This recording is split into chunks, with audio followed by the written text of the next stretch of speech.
মানুষের মন ও আবেগের উপর গানের প্রভাব অপরিসীম। একটা সুন্দর গান পারে আপনার অতি সাধারণ দিনকে চমৎকারভাবে কাটাতে। যারা গান গাইতে আর শুনতে ভালোবাসেন তাদের যেন গান ছাড়া দিন কাটতেই চায় না।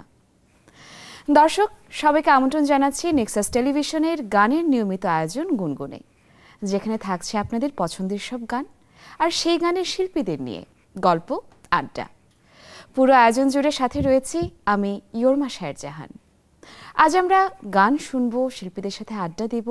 তবে তার আগে চলুন দেখে নেওয়া যাক আমাদের এবারের আমন্ত্রিত শিল্পী কে রয়েছেন। সাবিনা পারভিন মুনা, প্রথমে আপনাকে স্বাগত জানাই আমাদের নেক্সাসের স্টুডিওতে। কেমন আছেন? ভালো আছি, আপনি কেমন আছেন? আমি ভীষণ ভালো আছি, আপনাকে পেয়ে ভীষণ ভালো লাগছে।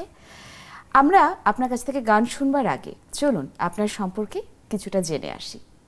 গানের শুরুটা ওস্তাদ হাসান ইকরামের কাছে। ওস্তাদ সালাউদ্দিন আহমেদের কাছ থেকে নজরুল সঙ্গীত শেখা, উচ্চাঙ্গ সঙ্গীতে তালিম ওস্তাদ হাসান ইকরামের কাছে। বর্তমানে শাস্ত্রীয় সঙ্গীত শিখছেন ওস্তাদ অসিতদের কাছে। মৌলিক গানের সংখ্যা প্রায় 35টি। বাহ, শুনছিলাম আপনার সঙ্গীত সম্পর্কে। একটু জানতে চাইবো বর্তমানে কী নিয়ে ব্যস্ততা চলছে? বর্তমানে আমি সিনেমার গান নিয়ে ব্যস্ত আছি।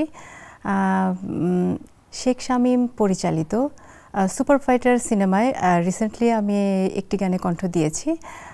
তারপর আর মুকুল নেত্রবাদী পরিচালিত রাজ্য সিনেমায় আমি একটি গানে কণ্ঠ দিয়েছি।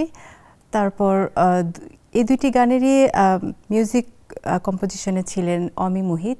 এবার একটু জানতে চাইবো যে গান নিয়ে আপনার ভবিষ্যৎ পরিকল্পনা কি রয়েছে? আমি মিউজিকের উপরে মাস্টার্স করতে চাচ্ছি, আর আমি শেষ নিঃশ্বাস পর্যন্ত সঙ্গীতের সাথে ইনভলভ থাকতে চাই এবং আমার যারা শ্রোতা আছেন আমি তাদেরকে ভালো কিছু উপহার দিতে চাই। আজকে আপনার কাছ থেকে কি গান শুনছি? আজকে আমি যে গানটি গাইব গীতিকার দেলোয়ার আরজুদা শরফ এবং মুশফিক লিটুর কম্পোজিশনে স্বপ্ন জোনাকি। বাহ, চলুন গানটি শুনে ফেলি।